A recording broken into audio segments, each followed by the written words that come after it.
What's up, everyone? Dr. Tameka here. Welcome to another episode of Student Access 101, the podcast where we discuss critical conversations in the pursuit of equitable education for those students that are underrepresented. I am your host, Dr. Tameka. For those of you that may not know me, I am an educator, researcher, empowerment speaker, and a lover of all things educational advancement and growth. And today we're going to be getting into the nitty gritty on student affairs and how important this part of the university is to the impact of student access. As you may have heard me say, student access doesn't happen just in the classroom. And student affairs is a remarkable example of how complex and involved student access really is inside the classroom as well as outside the classroom. And my guest today is someone that I've had the honor and pleasure of knowing for many, many years. She and I were colleagues together at Kent State University and developed an amazing friendship over that time. And she's been my sounding board professionally and personally in many ways. And we've been that for each other. And it's been a pleasure having her as a part of my life and as a part of my personal and professional life. And so it's my pleasure to introduce you all to Dr. Timeka Rashid. All right. Ooh. Yes. Welcome, sis. Hello. Ooh, that was a great welcome. I almost cussed there, but I caught myself. Thank you. That was a sweet welcome. Yeah, I'm excited to be absolutely. here. Wow. Absolutely. I'm glad we got this together. Yes. And I'm Yes. going to read your bio so that everybody can know about all the work that you've done in the continued, success of our students. So Dr. Timeka L. Thomas Rashid. I didn't know your maiden name was Thomas. Didn't know Yes. that. Mm-hmm. Okay. Dr. Timeka L. Thomas Rashid is the Vice President for Student Affairs at Baldwin Wallace University. She arrived June 1st, 2021. Her responsibilities include the day-to-day management of 10 areas of the co-curricular experience of BW, which includes student involvement, athletics, community service and engagement, resident life and housing, counseling services, health, campus recreation services, new student transition, as well as which is orientation, and parents and families programming and student union conferencing services. That's a lot, girl. Yes. That's a lot. Yes. Oh my gosh. She Yes. also serves as an officer and member of the president's cabinet, working to support the university's president and other BW areas across the university. She serves on the facilities and she serves and facilitates several university committees. Dr. Rashid has held various positions in her 20-year career in the field of student affairs. Some of her areas of oversight have included student activities, union, fraternity, sorority life, leadership programming, community service, first year experience, residence life, multicultural affairs, athletics, and student conduct. Dr. Rashid received her Bachelor's of Arts and double major of History and Black Studies from the College of Worcester. She received her Master's in Higher Ed at Ohio State University and her doctorate in Higher Ed at Ohio University. She's a proud Clevelander. Dr. Rashid believes in giving back to her hometown. In addition to her professional responsibilities, Dr. Rashid is active in the community and civic organizations. She serves on the Shaker Heights Library Board. She is also a member of the Cleveland NAACP, the National Council for Negro Women, and the member of Delta Sigma Theta Sorority Incorporated. So it is my pleasure to welcome Dr. Rashid, and I'm going to be referring to you as Dr. Rashid, if that's okay. That is perfectly fine. That is so fine. Okay. I'm excited to be here. Yeah, It's funny to hear that. Like, hear your bio, you're like, oh, that's a lot. Like that, yeah, that is a lot. But I mean, when you've had a 20 plus year career, there's a lot of accolades to sing. I guess, I've always been that person of just doing it. And then I've recently began reflecting like, wow, this is 20 plus years. This is my sixth institution. Yeah. Oh, yeah. Yeah. Wow. Yeah. So we're going to jump right on in. And student affairs, it might be different from campus to campus. It looks a little bit different, might even be defined differently. And so you've had the privilege of working, as you said, on 6 different campuses. And so can you give us a definition, what your definition of student affairs is and how it's changed over time? Sure. So student affairs is basically the outside of classroom experience. So rather if it's called student life or student affairs, campus life, depending on the college or university, it is the outside of classroom experience. We know the prevalent foremost, the bread and butter, as they say, of a college and university is academics. But what essentially shapes the college student's experience is that outside of classroom experience. It's the involvement in student organizations, it's the relationships, it's the friendships, it's the, whether you're a leader, it's that experience. And it's all of the student support services that help to cultivate that student. We often think about students who are there just to go to class, and that's part of it. And we have commuter students and all of that. But ultimately, from health and counseling to campus rec, it's about that student well-being. It's about student wellness, student health. When we get into residence life and housing, we talk about your living, learning community and cultivating, along with student engagement. How do you develop your interpersonal skills? How do you connect with students from different backgrounds and you really become this different person than you were when you left home? All of that is that outside of classroom experience. So I have had the pleasure of, from the time I was an undergrad to now, just growing in that space. And it was really my undergraduate experience that helped me to really want to do this. How has it changed? There is a term that we often use in terms of in local parentis. I think when colleges and universities began years ago, centuries ago, the folks who were outside were more dormitory monitors. People who allowed the students to go to class, and as they were coming in, think back to your 1800s, there were dorm moms. And that's really where that outside of classroom experience, when we began to let students live on campus. And as the years have progressed, and centuries and different types of colleges, from HBCUs to community colleges to HSIs, different types of institutions, the experience and the need to support students outside of the classroom has also expanded more than just a learning experience. And so what we've seen over this source of time is that student affairs has developed into an entire field in itself, separate from academic affairs.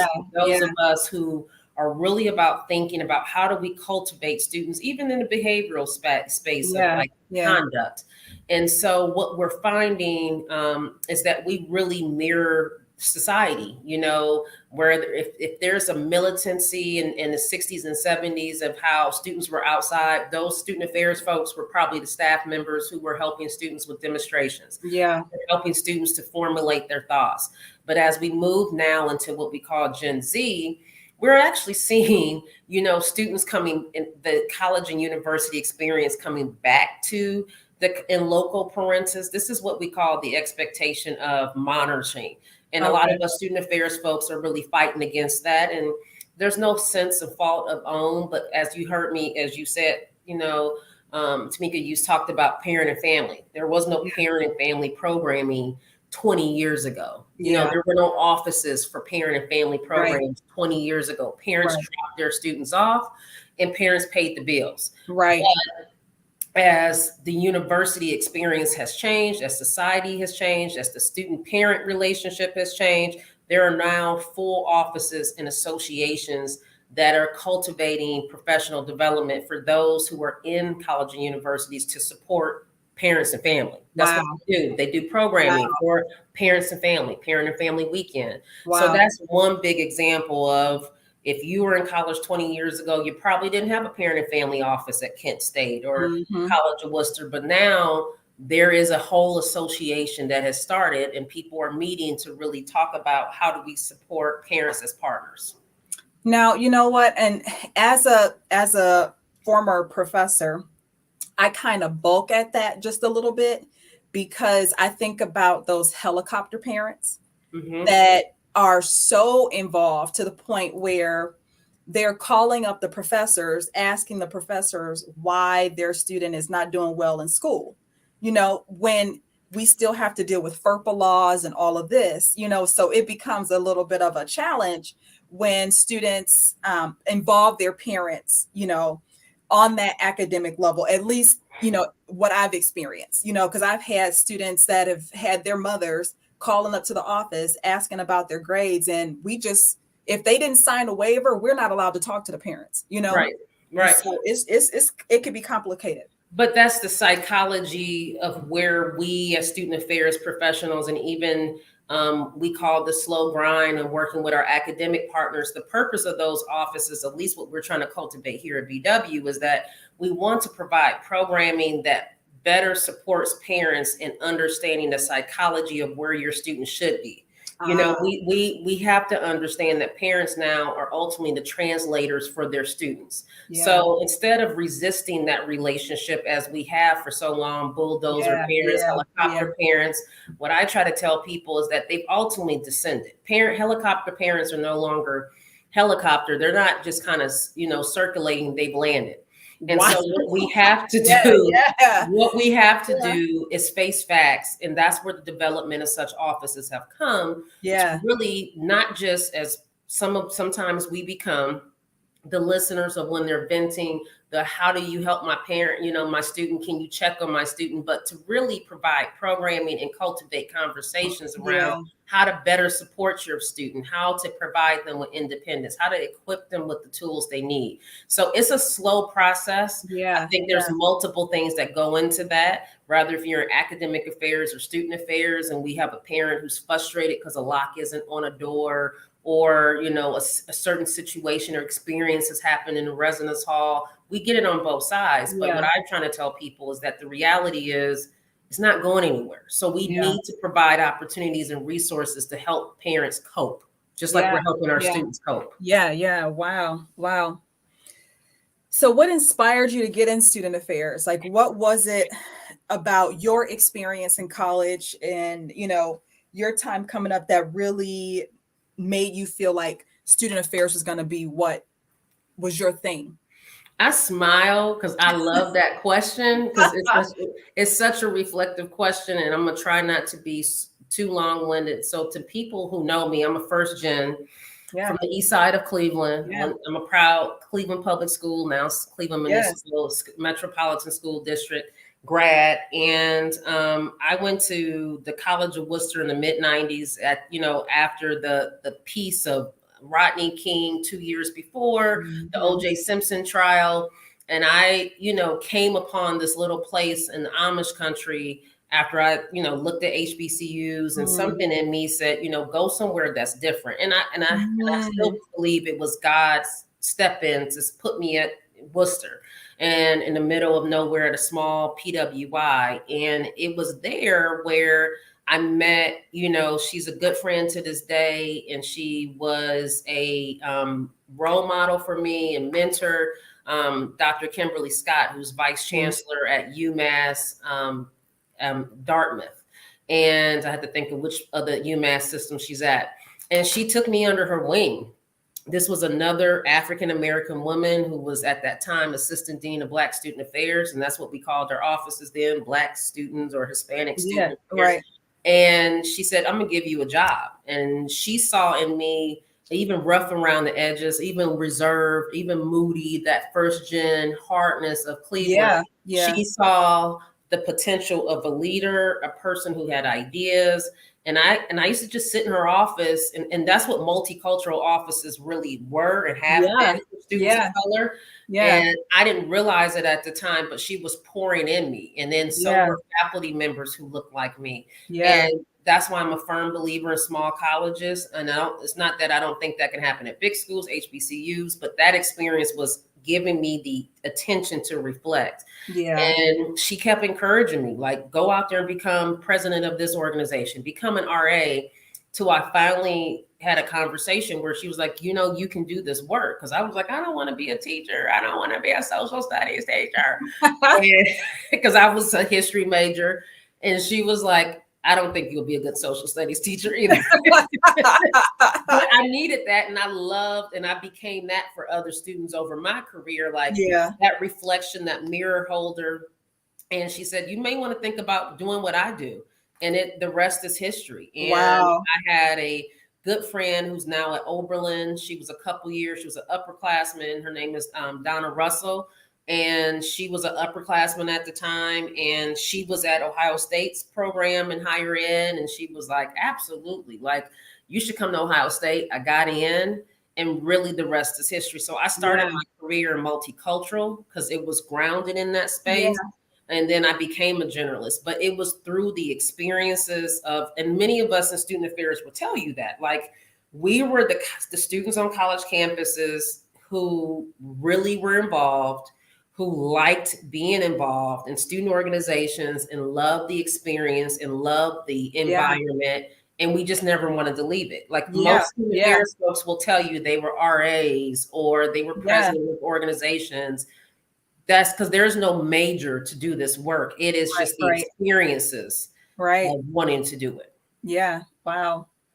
And so let's talk a little bit about the university that you're at right now, Baldwin Wallace. Yep. And so I got your email about Baldwin Wallace not being a commuter school.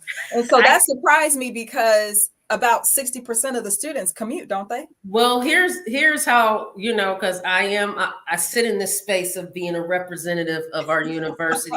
So Baldwin Wallace is about 3,200 undergraduate and graduates. So we have a little over 2,700 undergraduates and about 500 plus graduate students. Half of the undergraduate students live on campus. So about 1,400 students live on campus.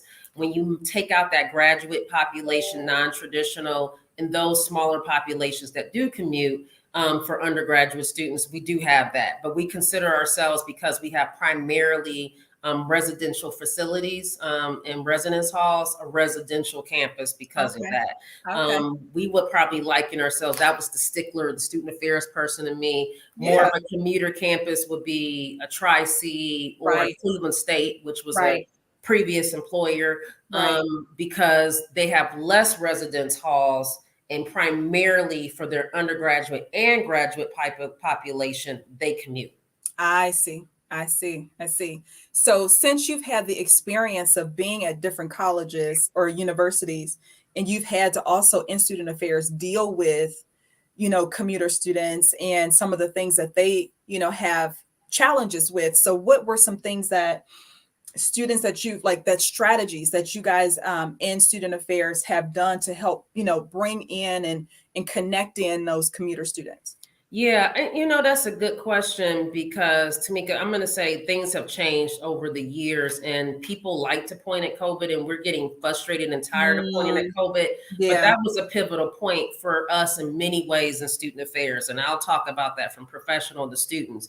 Commuter students 10, 20 years ago were students who came and for whatever reason had to, a Kent State, primarily like a BW, even students came from around the near community and they had to commute. And you can say that was in 20-mile radius or even a 30-mile radius where they lived around the corner.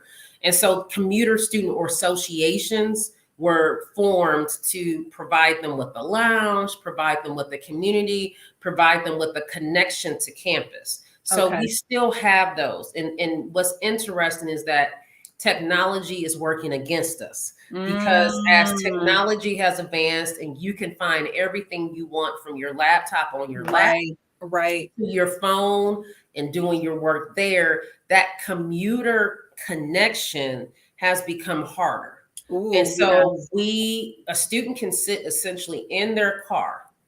And 20 years ago, you ate a sandwich. Now you can sit in your car and do all of your work. You never leave that car. Libraries are changing for that purpose, where you had a lot of community spaces at libraries, at college campuses for commuters. That changed, where commuter lounges were for microwaving your food, and you can sit there with another commuter and eat lunch.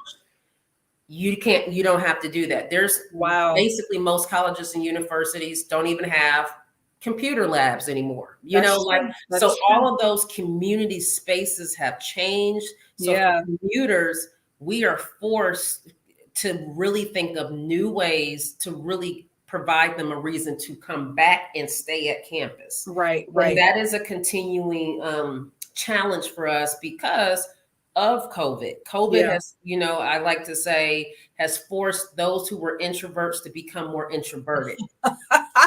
Absolutely. Yeah. So Yeah. that isolation we all experienced for 18 months, 24 months has now allowed people to become more introverted. Absolutely. Professionally, we are seeing what we call the great resignation in our field. We are now, I can't speak to my academic partners and colleagues, but we are forced to see that people have higher expectations for quality of life. Yeah. So we are starting to see professionals who would have done some of the work 5 to 10 years ago are no longer filling those positions. Right. And so we are forced to rethink how that feels for professionals. So we're up against a hard grind. We have technology with those commuter students that we're working against, access, convenience, but professionally, we're shrinking in staff as well.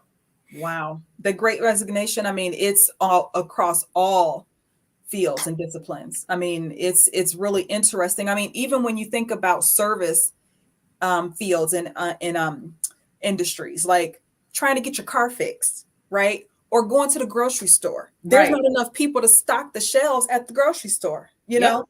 So, I mean, it is real. It is really real. So this podcast is all about the advancement of students of color and other underrepresented students. And so what are some aspects of student affairs that cater to working and supporting students of color and other underrepresented students? And it's a couple areas that I think, and this is where I get passionate to say, this is how we have to make sure that the thread and responsibility of student affairs and what we do for underrepresented, or as I say, students of color, now the term is BIPOC, Black, Indigenous, people of color. Rather what you call it, we have to thread that. So because I'm founded in that space of DEI, multicultural work in my early part of my career, I made it a point for whatever position I've been for, whether other institution, it's not just the work of our division or department of multicultural diversity affairs. So I make it a point when I think about residence life and housing, is our staff, those who are on the front line, RAs, the hall directors, the area coordinators, either diversity trained in our LGBTQ and I, to represent it visibly in those spaces. That's residence life and housing, having programs around diversity topics that allow cultivation of social skills, because students are forced to live together who may not have lived together in any other different space. We think about that more so what's coming more than ever in counseling. We are now seeing positions in counseling and psychology and counseling centers across the country that are specifically saying we are looking for counselors who have experience or are multicultural working with. Those positions are saying that. So usually that's a person of color. But it doesn't necessarily have to be. 10 years ago, those job descriptions didn't specifically specify students of color or underrepresented. That is very much the norm as we see the escalation in our populations for mental health around needing that. So that's another space in terms of student affairs with counseling. We think about the fact of how we get into student engagement.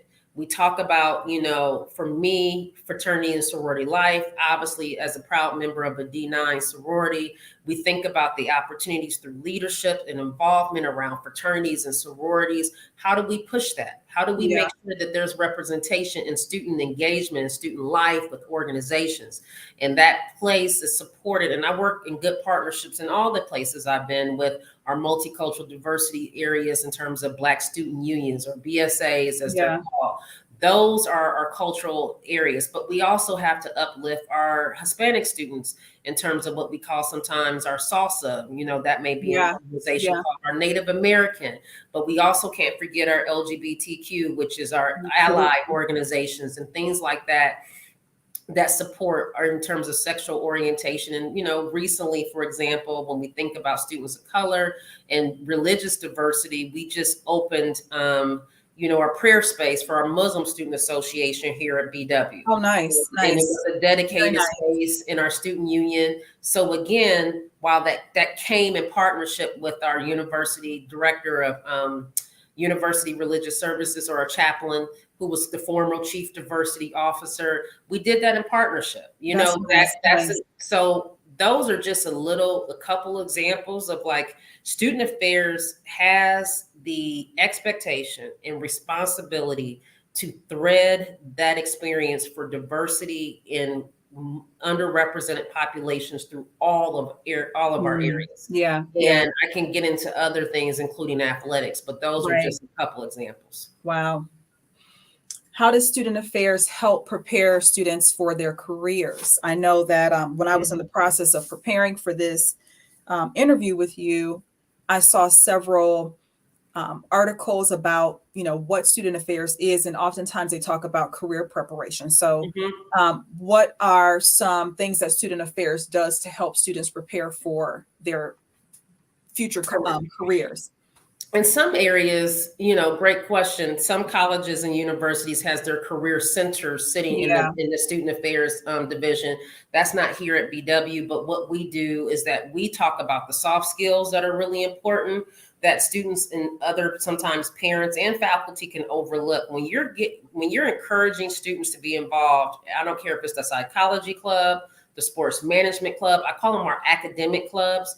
Those are opportunities to take what you're learning from the fashion club, nursing club, what you're learning in the classroom, in that academic space, and apply that in terms of leadership, teamwork, the ability to work together, the ability to articulate, taking that experience around something that you're learning academically and to be able to convey it and to promote it to others. That's an important aspect. Yeah. You can go into the fashion industry, the merchandise industry, but if you can't make a proposal, a presentation, if you are not with confidence, if you're not able to appreciate the diversity of those who you work with, that's all of how we prepare students. We talk about, there's a book that we're working through as a division in terms of the co-curricular. So we don't use activities here at BW. I came in here and I was like, no. We use the terminology, the co-curricular experience, because we believe that we are the partners in the curricular experience and what students are getting in the classroom. So if you're in a sports management major, I'll take my son, for example, who's a freshman, he's a sports management major. There's the sports management club. That is the opportunity for you to extend that learning outside the classroom with people who have an interest like you academically, and you sit there and you do projects, you do programs together. And so that's a very basic example, Tameka, because I think people forget, like, oh, it's just career services. That's not it. When I talk to parents, when I talk to faculty members, I'm asking them, can you help students find their academic connection? Some people don't want to be in a fraternity or sorority. That's fine. But if you're a fashion major, go ahead and get into the fashion club. Stay entrenched in your space of belonging. And that's a new terminology that we're really focused on in student affairs, is belonging. Some people find their belonging in their major. So they are sports management majors, fashion majors, and then they get involved in the organization.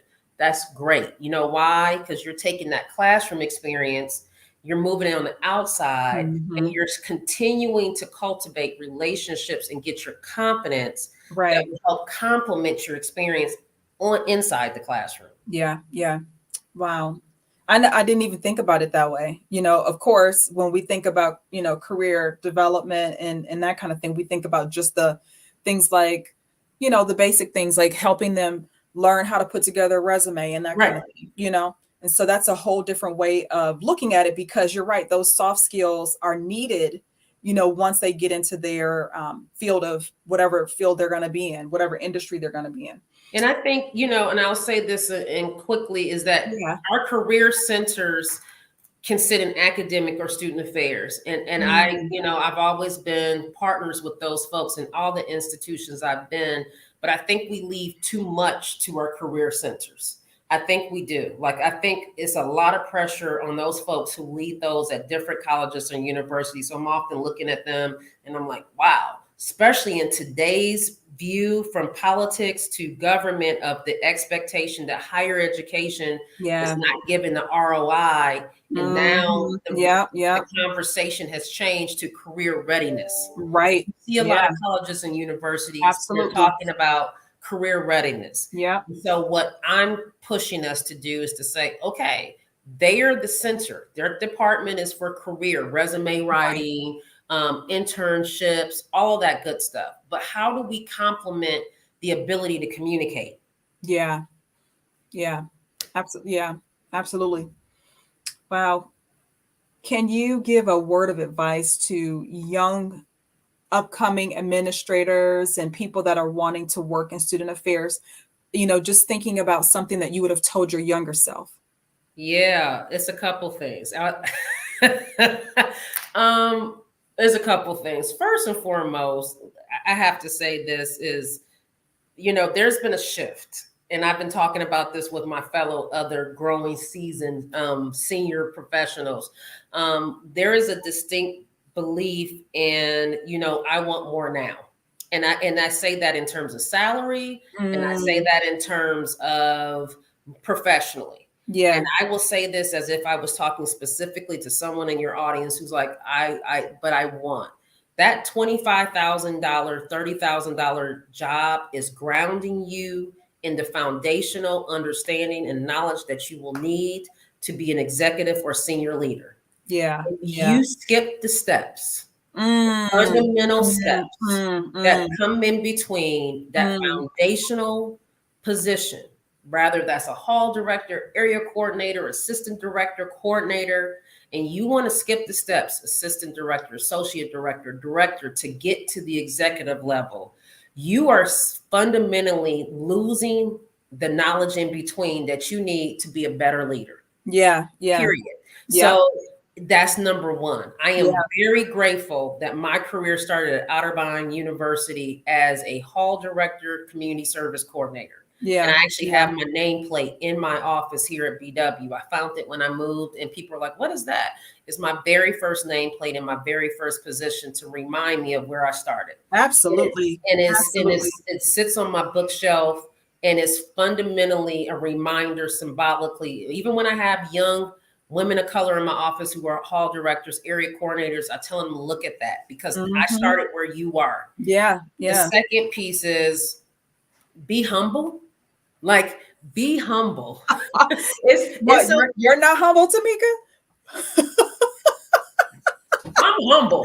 And you know what? I'm going to tell you I'm humble, because being humble really means that you can take the critiques, you can seek the advice, and you can listen.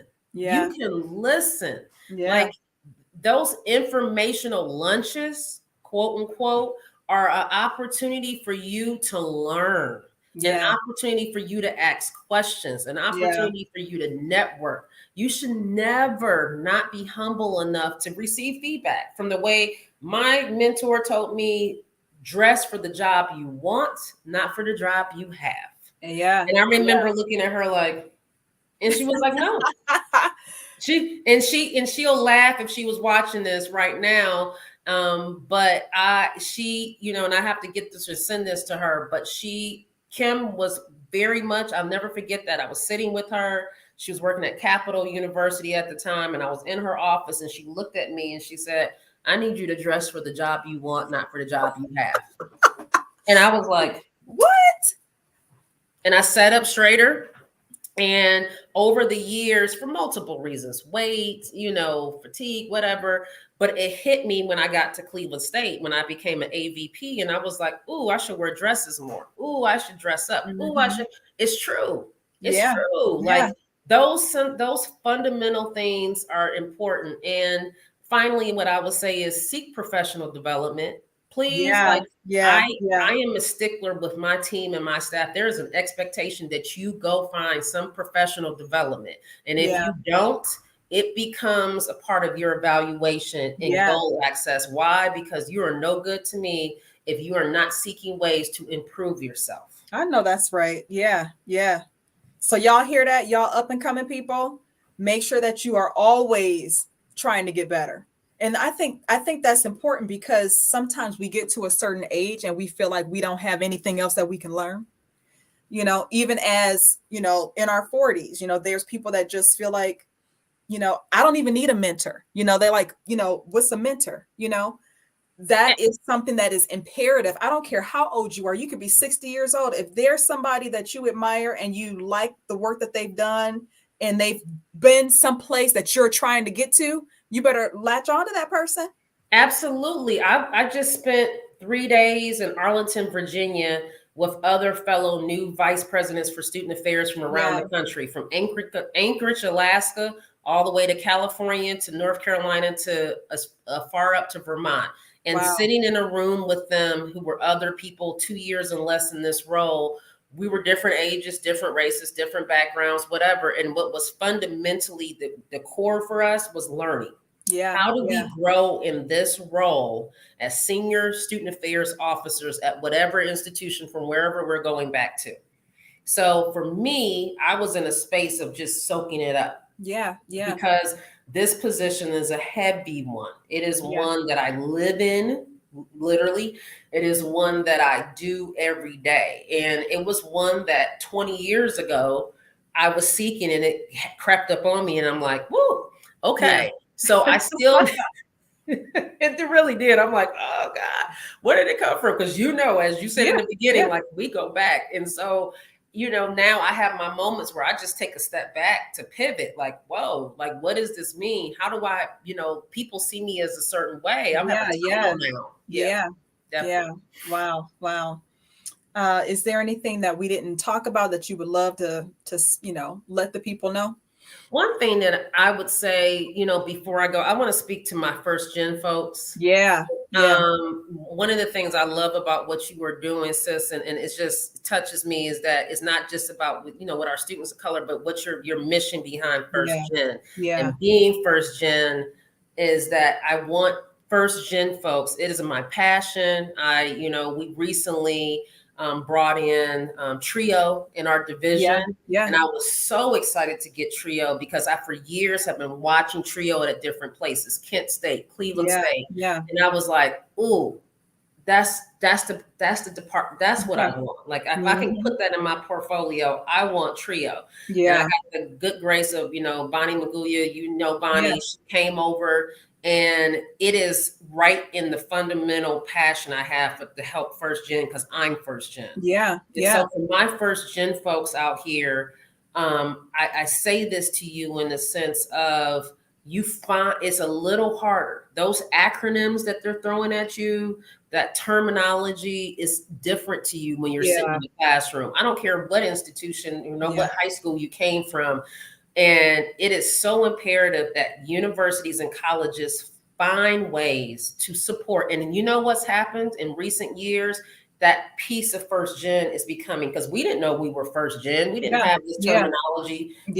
We just knew we were the first in our family to go to school. But now there's organizations, professional development, and people who are making it their strategic mission to elevate and support and retain first gen.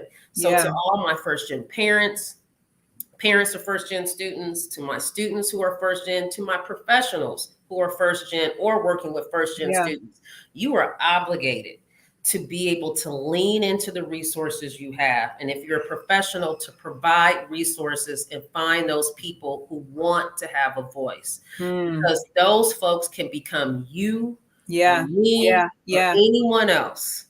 And so I'm very passionate about our first gen mission. And I am so grateful that space in universities and colleges are growing. Yeah, absolutely. Wow. So where can the people connect with you and learn more about the work that you're doing at BW? Well, you can follow me on Twitter. I am at Dr. Rashid BW VPSA on Twitter. And I am at Dr. Rashid BWVPSA on Instagram.